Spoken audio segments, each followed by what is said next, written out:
I'm Sarah Carter. This is a documentary that I've been wanting to do for some time.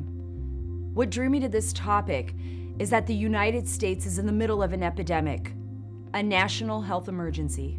I began my career covering the Mexican drug cartels like Sinaloa and other transnational criminal organizations operating in the United States.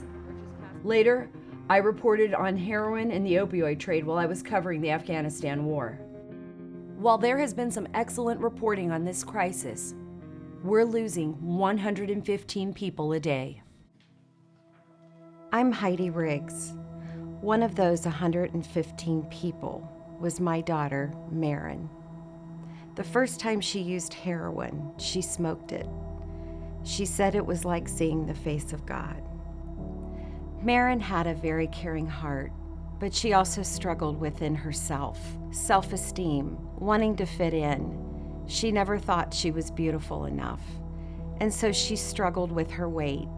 She was athletic and she was built like an athlete, but she always wanted that skinny girl body. She was bullied and she really struggled with that. When we started her treatment, we were told that less than 50% make it. 18 months later, Marin died 2 weeks after her 20th birthday.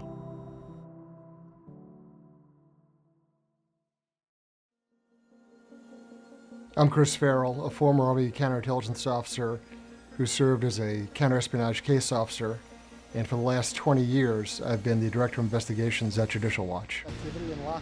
A couple of years ago, I was involved in a project called the Sun City Cell, focusing on how a narco-terror ring working with the Mexican cartels would move literally anything into the United States for the right amount of money, from drugs to people.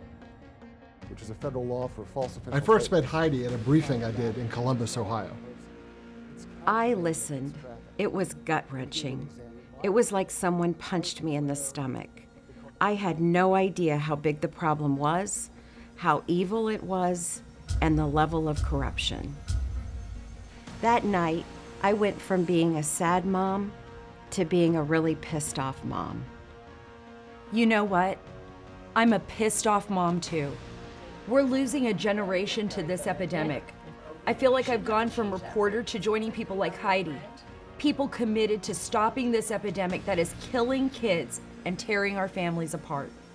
And I'm determined to make sure our efforts are not in vain.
Part of the reason we're in Arizona, Chris, is because you were so adamant that this was an important place that isn't covered enough in the media. You know, this is really, in Arizona, the super highway for narcotics, drug smuggling.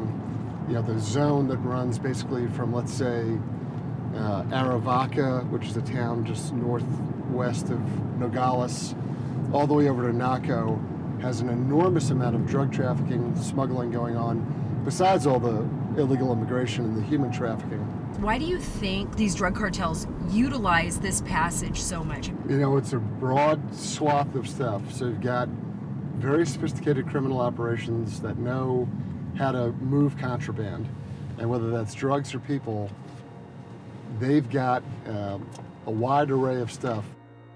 As they're traveling through, the cartels control the smuggling routes. Robert Arce has worked both federal and local law enforcement. He served in both the Department of Justice and the Department of State. During one of his assignments, he spent 3 years in northeast Mexico, working the international narcotics trade. Whether it's a human smuggling or the drug trafficking, you don't cross through those routes unless you are paying to those cartels. If you're a smuggler and you're not paying and you get caught, the sentence will be death. They will kill you. According to the Congressional Research Service, there are 9 major drug trafficking organizations called DTOs or cartels operating in Mexico. These cartels have a long history of violent battles over strategic routes and distribution points on both sides of the border. Well, right here in Arizona, the dominant cartel is the Sinaloa Cartel or Sinaloa Federation, but the Sinaloa Cartel is broken up into numerous groups. There's in Phoenix, there are Sinaloa cartels operating. They have their U.S.-based groups operating out of Phoenix to include security or armed wings of the Sinaloa Cartel operating within the Phoenix area, protecting the drug houses and in charge of the distribution to send out onto the rest of the United States. According to the DEA, the Sinaloa Cartel is the major supplier of heroin and opioids in the lucrative U.S. market.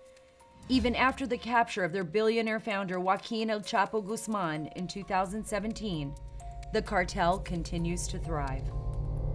Chapo Guzman was one of Forbes' wealthiest individuals in the world. The emerging threats. Derek Maltz is the former head of the Drug Enforcement Administration's Special Operations Division.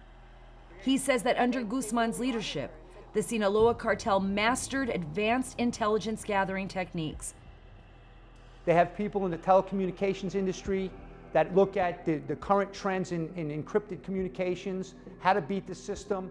I mean, look at Chapo Guzman. Chapo Guzman had his own communication system set up by engineers, like really, really smart people. We're dealing with the Sinaloa cartel. This is their territory, and obviously they're operating through here. Marcia Armendariz is a supervisor for U.S. Customs and Border Protection in Nogales, Arizona. She says her station is under constant surveillance by cartel operatives. We are what we call a point of disadvantage because Mexico does have the higher ground. So they're actually, we're actually exposed for them to see everything that we do here, whether it comes to what type of operations we're running and who's working, who's not working, what we're doing, what we're not doing. I mean, they're very good at what they do. There's no doubt about that. And we don't have the manpower and even the technology, to beat them. Patricia Kramer is the Arizona chapter president of the National Treasury Employees Union. She says the cartels are an unconventional enemy that is feeding the opioid epidemic in America.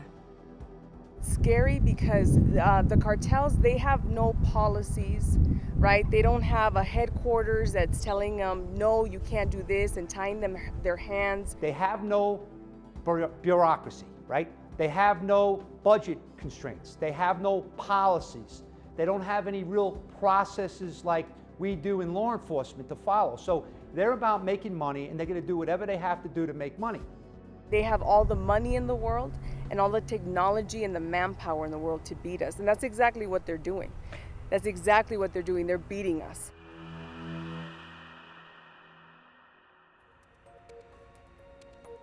What you need to understand is that the distribution system for the cartels is exactly like Walmart's. Walmart never runs out of milk. The cartel never runs out of drugs. They'll use anything: trains, planes, boats, trucks, cars, and people. How do they try to hide it from you? We do not underestimate anybody because it could range from, an elderly person to a really young person. The youngest person we've encountered here was a 12-year-old kid. The oldest person that I've dealt with, she was 96 years old. What was the 12-year-old strapped with? That 12-year-old had cocaine. Wow, and the grandmother? The grandmother had methamphetamine and heroin. It's to show you how the cartels have no limits. Seeing kids with drugs in their diapers, in the car seats, in their strollers. I mean, that's almost nice compared to other ways that they have used children. When I was out in the field doing interviews, I was reminded of one thing. The cartels don't respect any living thing. They just don't care. They don't care because the cartels are interested in making billions of dollars. And in order to make that money, they have to control the points of access into the United States across the entire southwestern border. If you go to Tijuana, San Diego, California area, over there you have the remnants of the Tijuana cartel is now associated and working with the Cartel Jalisco Nueva Generación. And they're moving drugs. And right now in Tijuana, because you have a war going on, many cartel hits, they're breaking records in Tijuana right now. In the month of May, it's a record-breaking, the most murders in the history of Mexico, May of 2018. Last year, 29,000 people were killed in Mexico. The violence is escalating through the roof. It escalates to the point where you have spillover violence. Where the drugs go, the violence follows. Jim Chilton is a rancher who has ties to southern Arizona that go back to the 1890s. The cartels move people and drugs across his land all the time. You actually had a Border Patrol agent targeted by the drug cartels on your property. Well, first, we felt really sad for the Border Patrol agent and his family. Second, it's an everyday risk we all run of getting shot. I've run into situations where you have guys with AK-47s. I carry on my saddle a pistol and a rifle, and if I see a bunch, I go the other way, try to avoid conflict. And the Sinaloa cartel scouts on our mountains, we are hoping and believe they're guiding their drug packers around us. Just or to that avoid way, each to other. avoid each other, yes. After speaking with Mr. Chilton, I was thinking, he was talking about avoiding, not stopping. He was literally surrendering his property line in order to survive. If we don't stop the tidal wave of drugs coming into our country, the border, at one point we used to look at the border with Mexico and Arizona, Texas, New Mexico, California. The border has moved so much further to the north, we don't even know where the border is at anymore. You have this poison being dumped in our country, and our communities are suffering. Kids are dropping dead every day of the week. Parents of good kids are going up to their bedrooms, finding their kids passed out dead. I mean, this is a crisis that we've never seen before. So we need a greater sense of urgency. To fight this epidemic, we have to control our southern border. To some people, that's political. Okay, fine. But here are the facts as reported by multiple government agencies and news organizations. Most of the heroin coming into the United States is cultivated on poppy fields in Mexico, with Mexican drug cartels controlling the production and distribution, feeding it into the United States.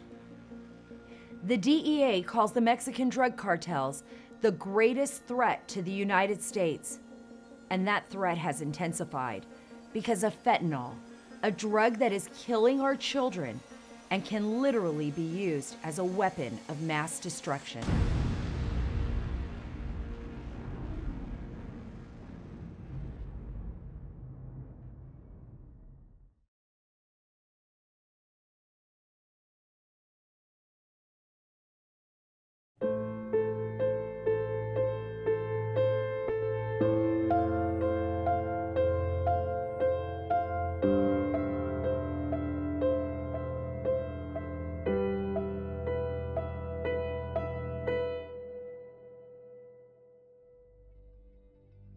Well, now all hard narcotics, we treat them as if they are laced with fentanyl.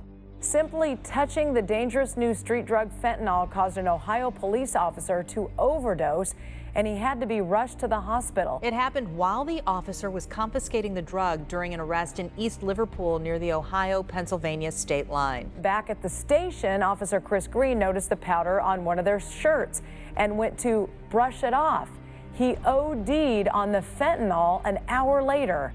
It's easy to smuggle because it's compact.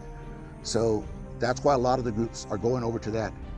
It is one of the biggest seizures of an opioid drug in U.S. history. A state trooper noticed a Freightliner truck and semi-trailer driving on the shoulder near Kearney last Thursday. Look at this. A search of the truck and trailer revealed 118 pounds of drugs hidden in a concealed compartment inside the trailer. According to the U.S. Drug Enforcement Agency, that is potentially enough to kill 26 million people. It is a public health hazard of the highest degree. The case in Nebraska, the Nebraska Highway Patrol pulled over a tractor trailer, 118 pounds of fentanyl, okay? According to the experts, that could kill 26 million people. You use salt and pepper, right? 4 grains of salt is equivalent to like 2 milligrams of fentanyl. So think about how small 2 milligrams, 4 grains of salt is. That's all you need to kill an adult. So if it only takes 2 milligrams of fentanyl to kill a person, that's worse than anthrax. Hey, wake up, bud. Wake up, man. To understand how we got to this point, you need to understand the evolution from heroin to heroin laced with synthetics. When you look at heroin trafficking, right? Back in the early 90s, when the Colombians started producing white heroin, they were producing it to make money, and they used their existing distribution networks of Dominicans and Puerto Rican drug traffickers in New York and Boston on the East Coast to put this heroin on the streets. And they did it for a purpose, to actually build a base of customers, to make money. They were selling heroin in little glassine bags for $10 a bag, but inside those bags was like 80 or 90% heroin. So people were getting addicted for life. When pain treatment is successful, it stays successful. In the early 90s, Purdue Pharma began testing the painkiller OxyContin. It was during that period that the number of painkiller prescriptions filled at U.S. pharmacies started increasing nearly 3 million per year, and by the mid-90s, that number reached more than 8 million. As the prices rose, people could no longer afford the prescription drugs. So they had to go to a less expensive alternative, which was heroin. But unfortunately, the Mexican cartels have figured out a way to really profit by bringing in synthetic opioids from China that's already made. And the synthetic opioid of choice is fentanyl. According to the DEA, a kilo of fentanyl costs between $3,000 and $4,000. After breaking it down into dosages, the potential profit on a kilo can exceed $1 million. You get a shipment into Mexico, and all of a sudden you can make $1 million, $1.5 million on 1 kilogram. So from a business standpoint, this is what they realized, like this is a golden opportunity.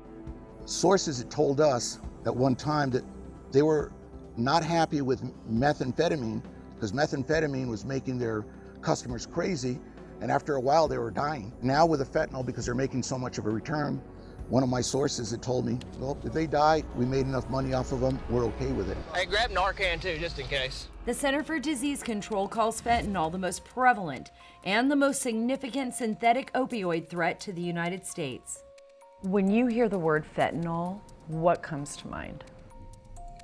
Death. Daniel Baker is the chief toxicologist for the Franklin County Coroner's Office in Columbus, Ohio. As long as fentanyl use continues, that drug overdoses will continue and deaths will continue. Years back, fentanyl to me used to mean pre-anesthesia, anesthesia, pain management, but these days when you say the word fentanyl, you hear overdoses, deaths. Dr. Anahi Ortiz is the Franklin County coroner. Sometimes it's overwhelming to hear that there's several that day that were 25, 22, 23 and died of an overdose. What were the age ranges? of the victims? We actually had a little bit more than 50% of those who died in 2017 were under 39 years of age. I'm going to say that this year, in 2018, it's even younger, way younger than that, because we're seeing a lot of 20-something-year-olds. Over the last several buys we have done with oxycodone, which is Percocet, the pills have been coming from Detroit, according to the purchasee. And after getting those pills back, sending them off to be tested, they've come back to be tested as heroin or heroin and fentanyl mixture. What's frightening is, I would say 40 to 50% of all the pills purchased from our task force on the street are coming back to contain heroin and fentanyl mixture now. And they're not what they were supposed to be. This undercover narcotics detective, whose identity we agreed to conceal, works on an opioid task force in Ohio. I have to ask the question, sounds so crazy, but it's so dangerous. What would it take to weaponize fentanyl, or if you had an accidental release of fentanyl, just maybe in a stop, with officers? That's an interesting question. When you're speaking of weaponizing any type of drug, I don't think you want to hear fentanyl or carfentanil in that discussion. My main concern would be the initial release of a large amount of a synthetic into the atmosphere, and then after that, devastation would be who the hell's going to clean up all the synthetics that's still in the environment. It's huge. Yeah, it's huge. The DEA threat assessment last year, they identified Central Ohio and Dayton as hubs for the Mexican drug cartel. Is this true? It is true. We do have a presence of cartel in Columbus area. So basically we have foreign narcotics organizations dividing up the U.S. to sell their drugs. Oh, sure, yes. How crazy is that to you when you think about that as an officer? Oh, back years ago it would have been crazy, but after seeing it and working around it and working closely with the DEA on some of the cases, it's common practice anymore. It's just, we see it, it's there, you can't unsee it. How did this happen? Why was this allowed to happen? How did it get to this point? In my opinion, when you're talking about anything that's worth multi-billions of dollars, anything's possible. So there is a case where we discovered that there was a strong nexus with the cartels in Columbus, where drugs were being moved from Columbus to the Northern Virginia area. This undercover detective is based in Northern Virginia. He agreed to speak with me as long as we concealed his identity. His work focuses primarily on gang operations. Gangs such as MS-13 are the main distributors of street drugs. He says that shutting down the supply chains is a major battle because of how they are structured. What we're dealing with is that a lot of these gangs and cartels are decentralized. And by that I mean there's no central hub where everything's collected, and then from there it's parted off to whatever destination it's destined to go. Rather, we have hubs across the nation, and as soon as those drugs get across the border, they're immediately sent there. And then from there, it's distributed amongst the gangs for them to deal and sell to their customers. So we have these hubs all across the nation. Now I'm seeing the scale of this crisis. So rather than look at the country as a whole, I asked the detective to take a step back and walk me through the distribution on a local level. He said the first step is to understand gangs and how members get into the United States. They go out to Border Patrol and then they basically say, this and that, but then also take it to the next level where you may have an adult who's associated with the gang, and they'll say, hey, cut your hair, shave, cross the border, and when you cross the border, you're 17, and then we'll take you, and then that person who's 23, 25, or 30 years old is now placed in a high school. And now he's in charge of recruiting girls and other males into the gang. We hear a lot about MS-13, but just like there are multiple Mexican drug cartels controlling the supply, there are networks of gangs handling the street-level distribution. So we deal with a litany of different kind of gangs. We have our national gangs, which can be described as your Latin Kings, Bloods, Crips, Gangster Disciples. And then you have something that's called our neighborhood gangs, which are these hybrid gangs that kind of prop up in the local neighborhoods. And then finally we have something that's called transnational gangs, This is primarily in reference to MS-13 and 18th Street. Now, when it comes to the associates who are associated with these gangs, we're dealing with any type of person that's described as a young juvenile to adults. And the goal for each individual who's a low ranking or low status associate with MS is to eventually become a homeboy. And how do you do that? What do they need to do? Depending on the clique, that could be committing murders. Now, depending on the clique, it could be committing 1 murder, 2 murders, or 3 murders. What are those murders like? Because we've heard stories. Essentially, they're brutal murders. They're using bladed weapons, machetes, knives, and essentially it's a group of people chopping an individual up. And you found that here in the United States? Yes. I mean, you look at MS-13. What's their motto? Rape, kill, and control, right? And these guys, I mean, they are taking machetes and chopping kids apart. I mean, look at Long Island, that's my hometown. 25 people have been killed over the last 2 years from MS-13. Earlier we talked about spillover violence. It starts at the border and heads north. Follow the drugs and you'll find the violence. Chicago is a prime example. The violence that's going on in Chicago is driven by these cartels from primarily down south of our border, the Mexican cartels, and they are utilizing street gang members to move their product. Our gang, our MS, they're in Baltimore, they're in Boston, they're in New York, Miami, they're in Ohio. So whatever ties they may have with one another, whatever business agreements, that's how they transfer drugs from point A to point B. You described to me at one point, you said it's terrorism. They operate like terrorists. They are terrorists, and I'm referring to MS. The way they operate, the way they do what they do, they're able to control a whole neighborhood hostage. And by that, I mean, kids can go to certain places, moms and their families are hurrying from the store to their apartments because they're afraid to be outside. Any major inner city that you're at where there's violence, or even now that it's reaching small town America, it's wherever there's a street market set up, there's always going to be a dominant group and there's going to be a group challenging them. So not only do you have the drug overdoses, the damage that is being done, tearing families apart, but also the violence. And with the violence, you have young street gang members trying to prove a name for themselves, and they're willing to back up their gang and use violence to enforce and to promote that gang that they're working for. We have to understand that when it comes to things like the drug distribution, a lot of these drugs come from the gangs. So to say that, oh, this isn't going to affect me, but then if you have someone from a different community that's buy heroin or meth, there's a very good chance that those drugs came from either the cartels or the gangs. Would you describe some of the people as monsters, or you described it as terrorist acts? I think it's evil, and I'm not being over dramatic, it's just evil.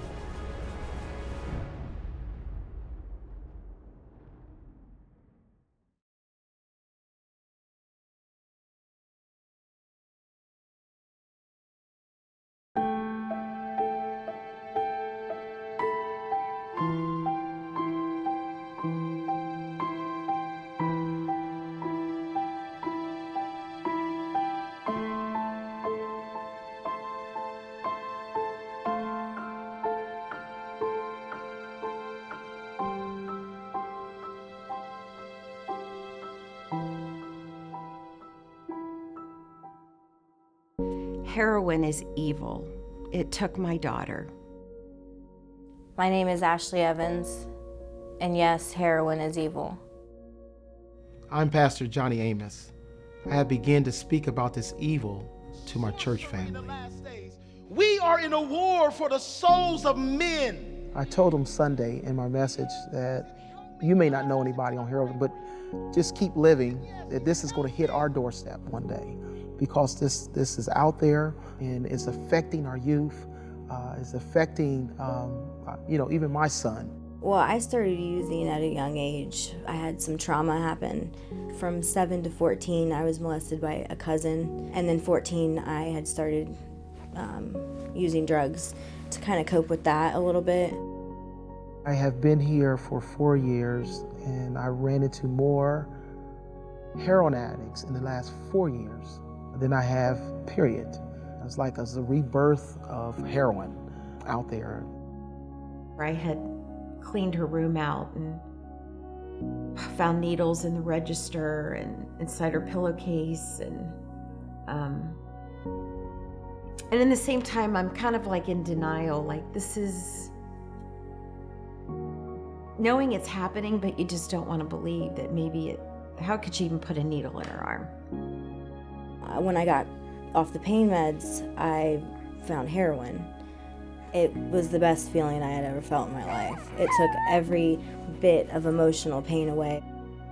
She said it was like seeing the face of God. She said, Mom, it was just an experience I can't explain.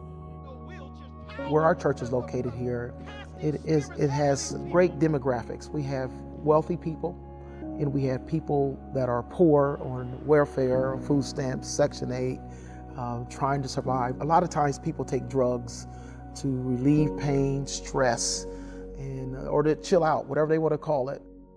I call it the devil. It's the one drug that I couldn't control myself with. I have pastor friends here in Columbus done like 4 or 5 funerals for perfectly looking, healthy people that overdose on heroin.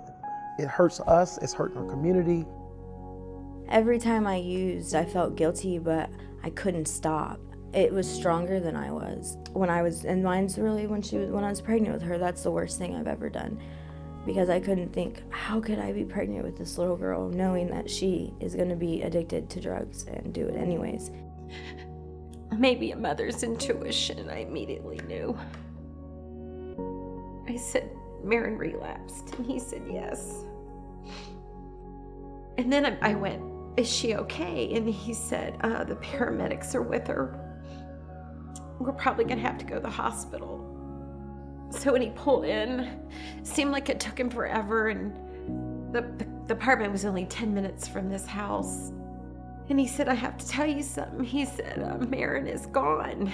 And I said, what do you mean she's gone? He said, Heidi, she's dead. And I can't explain the pain, and it was like my gut had been torn out of me, and I said, I have to get to her.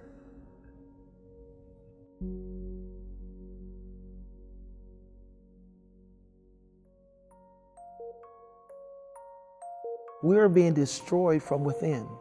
It's like internal destruction that's happening with our young people, the suburban white girls, what happened to the inner city. Well, guys, we're here tonight, and we're going to go in the name of the Lord, and the Lord is going to allow us to encounter some people who are waiting on us. There's people out there desperately waiting on us tonight, so we're going to go in the name of the Lord. And we are a group of pastors from the suburban area all the way down to the, to the inner city, rural area, and we come together, amen, to look at how we can help our city, transform our city, and work together, spread this information, and that they can be preaching it in their pulpit, I can be preaching in our pulpit, to bring an awareness. The church needs to take her place again as leadership, as a lead role in our communities and our crisis in our communities. There's a program in Indianapolis that's much like the program that you have here in Ohio. Can you talk a little bit about that? Sure. It's the 10-Point Indianapolis Coalition, led by Reverend Harrison. They have transformed one of the worst areas in Indianapolis. And so we are modeling what we do here in Columbus off of that. It takes building relationships with the police, with the businesses, building relationship with the gang members, building relationship with the drug dealers, and working together to reduce crime, violent crime, shootings. Yeah, we're just trying to bring hope and awareness to our community. As a parent, I'm terrified, thinking like, you can't be with your child 24 hours a day, and you want to protect them, from the worst. I believe the solution, the answer, is that the church must stand up and get connected with our people, and be a voice for them as a community, as a village, as a neighborhood. So I'm saying that there's hope for this. We are making a difference. And so that's what motivates me to go out into the streets, to tell people, to share this information I have, to pray for people, to believe God. Amen. The spiritual part of our brain, I believe, is stronger than the natural part of our brain. Everything that you've done that you've screwed up is awesome, because that's all going to be used to give hope to the next guy. I believe healing the brain is a process. My name is Tom Thompson, founder of The Refuge over 20 years ago. The medical option and treatment is one of those paths. We at The Refuge are a faith-based, long-term model that heals the body, soul, and the mind.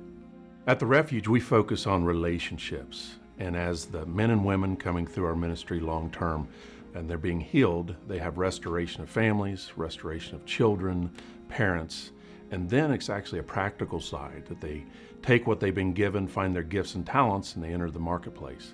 And they go out in the business community, and that really brings value and worth to who they are. The night that I heard Chris Farrell, it was an eye-opening experience for me. The Refuge has been focused on the last piece of the process, which I consider now triage after everything else has been done. Our nation at that night was just explained to us as at risk. And as I heard that, that truly does. We have to break this epidemic before it grips generations to come. In some ways, it already has. The foster care system's being overrun, and the children, because of the overdoses of their parents, are very much at risk that they will become the overdose parents in the next generation. Unless this epidemic is stopped, the United States will change, maybe forever. Jill Kingston is the executive director of Bridget's Path, a facility in Dayton, Ohio that offers support for drug-exposed newborns and their mothers. There is definitely a generational problem when a child's been through trauma. So whether they've been through trauma through the foster care system or through their own lives because their parents battled addiction themselves, you see it resurface and you're dealing with the same problem again. You see that a lot. My mom had suffered from an overdose when she passed away. Then I also was going through some abuse in a relationship, so it was like trickling down. And that trickling down continues through society as the collateral damage of this epidemic spreads. The stigma that we have to overcome is that, these are babies, these are the innocent victims, and so people are very sad when they see what the babies are going through. And so they instantly look at that mom and say, how could you do this to this baby? What they don't realize is that mama is going, what have I done to my baby? And she's dealing with everything that she's going through.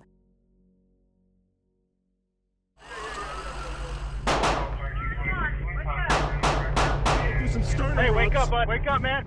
Kids are dying. It's as simple as that. Kids are dying, we're dealing with it, and I think we don't pay too much attention to it, and that's because we don't like to accept it, because it's ugly. It transcends anything you can imagine, from socioeconomical age, race, religion. It doesn't matter what it is. It's available to anybody at any time. The frustration is that for 3.5, 4 years, I've worked at the local level, the state level, the federal level, and talked to a lot of people that I thought were on the same page about directly helping these moms, and we're not any further than we were 4 years ago. We have lost, in a way, our community, our village. We used to say it takes a parent to birth a child, but it takes a village to raise a child. And so our thing is to rebirth the village community awareness. Let's watch out for each other. Let's pray for each other. Let's come together and believe for each other. Yeah, there is a way to fight it, and the way to fight it is you can't think of it as in a whole. It's not a war you're going to win, because it's just not. Each law enforcement agency has to pick and choose their own battles within their own community, and like I said, if you can help that one or 2 or 3 people change somebody's life, that ultimately changes your life also. If you communicate with your kids and you don't be afraid to be very realistic of what's going on in the world, show them the news, pull up stories on the internet. That's what I do with my kids. The hard part right now is Mexico has to cooperate Other countries have to cooperate, and we're being attacked by other countries that they're sending this, whether it's Mexico or some country, if it's China, it's coming from Asia, it's coming into the US. It's like we're under attack, is what it is. I mean, does there anything keep you up at night? I have a 30-year-old daughter and two 25-year-old twins. And that's what keeps me up at night. And I'm gonna cry in a minute. Because, you know, it's, oh gosh. I can't get into personal because if, you know, I don't want them to see it, but I don't know. You know, could that be my children? And what would happen, you know, if it was? And that's what keeps me up at night, really. Here's my solution. A one-sentence order to the Department of Defense: secure the southern border of the United States. Declare the cartels to be foreign terrorist organizations, FTOs. They're currently designated as foreign transnational criminal organizations, and that just isn't cutting it. When they're declared to be what they are, terrorist organizations, you give the Mexican government a choice. They can cooperate and get on board and help us to fight them as what they are, terrorist organizations, or we can do it ourselves. But making those designations would change the playing field dramatically. This epidemic is killing our nation, our communities, and our kids. We have to end this crisis now and ensure that our efforts are not in vain.